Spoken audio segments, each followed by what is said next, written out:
Hello. Welcome to my channel. My name is Bella, and if you are not new here, welcome back and what's up?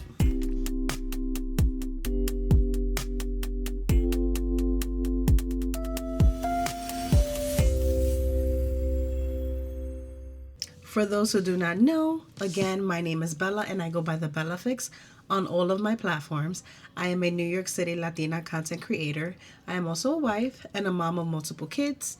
I also am a full-time student and also a regular employee. So in the New York City hustle and bustle, I do all of the things, okay? And I like to talk about lifestyle, self-care, and motherhood. In today's video, we are going to be discussing, I'm saying we, well, you're here, right? So we, right here, we're locked in for this video. But I am going to be talking about my lived experiences with burnout. As a mom, as a wife, as a college student, as a New Yorker, and how I managed to compartmentalize it and get myself out of those ruts when they do happen. What are the tips and tricks that I use to get myself out of those burnouts? I have to be completely honest, I am very tenacious, okay? I am very analytical, I am extremely organized, I am very on the mark type A. You will never catch me giving you a video, giving you tips and tricks on motherhood with my lived experiences and telling you to just wing it. That's not happening. Like, I even set time for dysregularities. I don't think that's a word. Dysfunction. I literally set time out and leave room for chaos. That is the type A person that I am. I love myself. That's never changing. But with a type A personality and having multiple children and as well as being a wife, burnout is real, okay?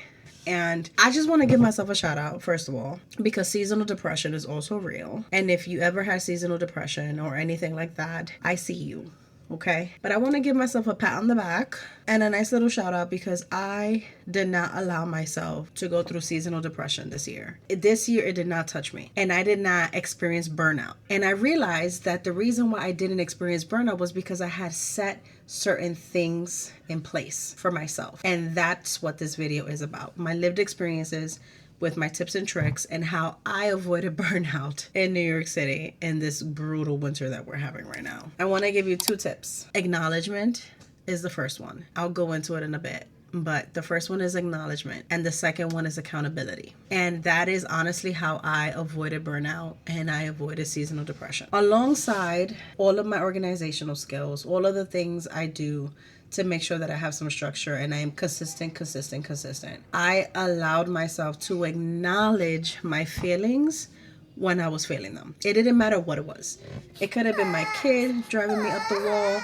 It could have been my spouse. It could have been life. It could have been the weather. Like I could have just been upset because it was freezing outside and I wanted to go outside. Didn't matter what it was. I acknowledged the feelings that I was in. So you have to acknowledge where you're at in that moment. If you do not acknowledge your feelings, you cannot hold yourself accountable. Yeah, you saw how I let that in. I put that right in there. And you're going to be like, Bella, this is the shortest video you've done. But honestly, it's really simple. It's the most key steps, the most crucial steps that you need in order to avoid burnout. But people don't realize how important it is, so they don't do them and then down the rabbit hole. If you do not acknowledge your feelings when you are feeling them, you allow them to build up.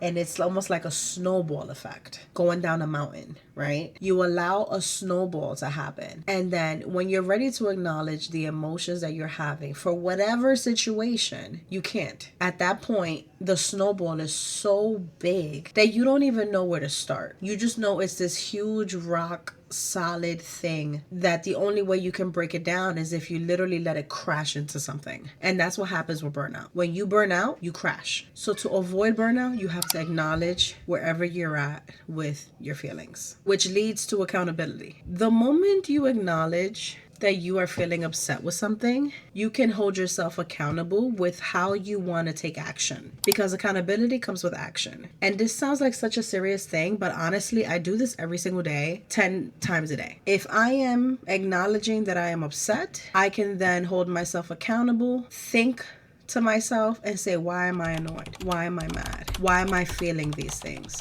What is the root problem here? Is it really a me situation, or is it something that I cannot control that I'm allowing to affect me? Bringing it back to parenting. If my child is super irritated and they are just projecting and they're giving me attitude and I receive it and then I all of a sudden get upset, I have to stop myself and I have to acknowledge that I'm upset. And then I think, wait, am I upset because of me? Did I do something? Is there something actually bothering me? Or am I taking in someone else's thing that has nothing to do with me? Am I now allowing that projection to fill me up with my own emotions that I didn't even have before I had that conversation? So when you acknowledge your feelings, you allow yourself to hold yourself accountable and think, like in this scenario, I wasn't upset before my kid came in the room. Now I'm upset because they have an attitude and they're projecting onto me and I'm defending myself when I don't need to. Because again, I don't have these emotions. These emotions bled into me based on what they were doing. Okay, how am I going to react? How am I going to show up properly for both myself and, in this scenario, my child? I can acknowledge, hey, listen, I'm at a level 2 right now. You are at a 10. We can either talk about this in a little bit, or I'm not going to keep speaking over you. I need you to relax, take a breath, don't talk, give yourself some space, take some breathers, and then talk back. Come back to me. We can have this conversation. Or you could simply very much acknowledge, say, listen, I'm not mad. I'm not yelling at you. These emotions are not mine. You're projecting onto me. You're telling me things. So it may feel like I'm being combative with you, but I'm letting you know I am not upset. I just want to know where your head is at. I want to have a conversation with you. Can we just have a regular conversation? Boom. You are 1000% avoiding burnout. You are acknowledging your feelings. You are taking accountability for how you are going to move, how you are going to act, how are you going to portray yourself, how are you going to respond and be active and present in whatever conversation you're having. The example I gave was with my kids because clearly I have multiple different age groups, so this happens to me on a regular basis, and this is something that I live every single day. And by me doing it that way, I allow myself a safe space. I allow myself to not be open in the way where I can be attacked. Clearly not physically, but I allow myself a barrier, because in order for you to show up as a parent, you have to take care of yourself first, which is why I'm always talking about self-care. And a huge part of self-care that a lot of people do not even talk about is the emotional self-care and the mental self-care that you need to have, especially when you're raising multiple children. And a huge part of that is protecting yourself from the burnout, because you're still human. So you acknowledge your emotions. I acknowledge my emotions every day. I don't care what anyone says. I am not the type of person that bottles up their feelings. I cannot go to bed with an unresolved issue with my spouse. That's just not how we are. We've never been that way. I will never be that way, because I like to talk my emotions out. I like to go to sleep with a clear mind.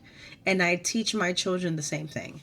If there is a conflict that needs to be resolved, it is going to be resolved. But I'm going to resolve it with them. I'm going to try to guide them in the best way while still protecting myself so that I don't burn out, because I don't just have one child. I have multiple children. I have more than 5 kids. I am still in my 30s.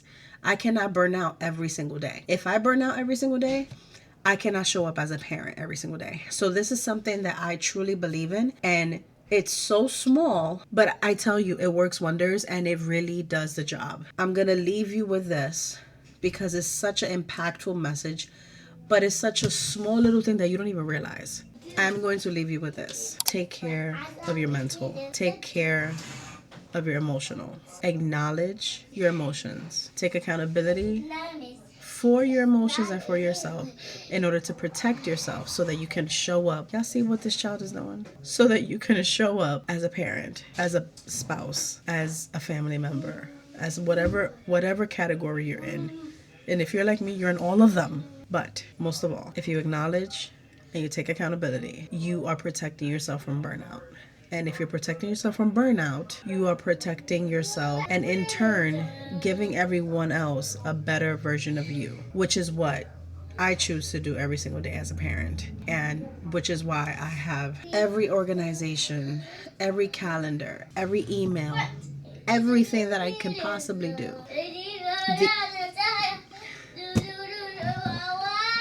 You guys get the point. I will see you guys next week. If you are ever feeling burnt out, moving forward, please use this as a nugget of wisdom. Acknowledge those emotions and take accountability and move forward accordingly, especially if you're a parent. See you guys next week.